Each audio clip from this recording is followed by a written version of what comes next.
Class 10-এর সরল সুদ কষার একটি গুরুত্বপূর্ণ অঙ্ক। এই অঙ্কটি 2026 সালে আসার খুবই চান্স আছে। তো এটি না আসলে এই ধরনের অঙ্ক আসবে। তো যাই হোক, অঙ্কটি আমরা সরাসরি ফিরে আসি। 1 বছরের আসল ও সুদ আসলের অনুপাত, মানে আসল যদি 8 টাকা হয় তাহলে সুদ আসল হবে 9 টাকা। তাহলে বার্ষিক সরল সুদের হার নির্ণয় করতে হবে। তো অনুপাত থাকলে, যে কথা বলছিলাম, অনুপাত থাকলে অনুপাতের সঙ্গে কিছু একটা ধরে নিতে হয়। তো আসল আছে 8, আমরা 8x ধরব। মনে করি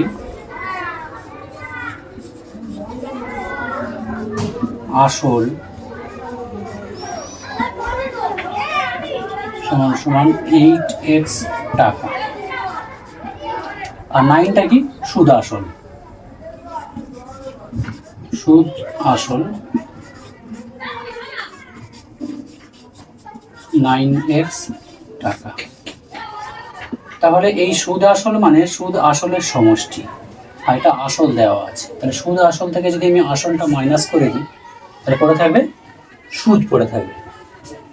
অতএব সুদ, সুদ মানে মোট সুদ, সুদ মানে মোট সুদ বোঝায়। তাহলে 9x মাইনাস 8x সমান সমান 1x। আমরা লিখবো x, 1 লেখা হয় না। সময় বলে দিচ্ছে 1 বছর। তো আমাদের বের করতে হবে সরল সুদের হার।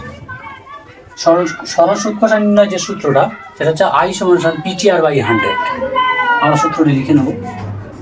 I সমান সমান PTR/100। I মানে সুদ, সুদ হচ্ছে x, এর নিচে কিছু নেই মানে 1 আছে। P মানে আসল 8x।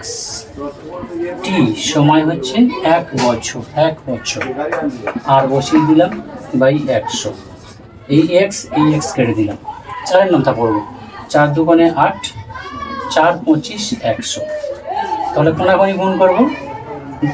1 গুণ করার সময় প্রয়োজন হয় না। 2 আর 1-এ 2r সমান সমান 25। এখানে 1 আছে, 25 1-এ 25। আর সমান সমান তাহলে 25/2 ভাগ করে নিলে হবে 12.5%। অতএব সুদের হার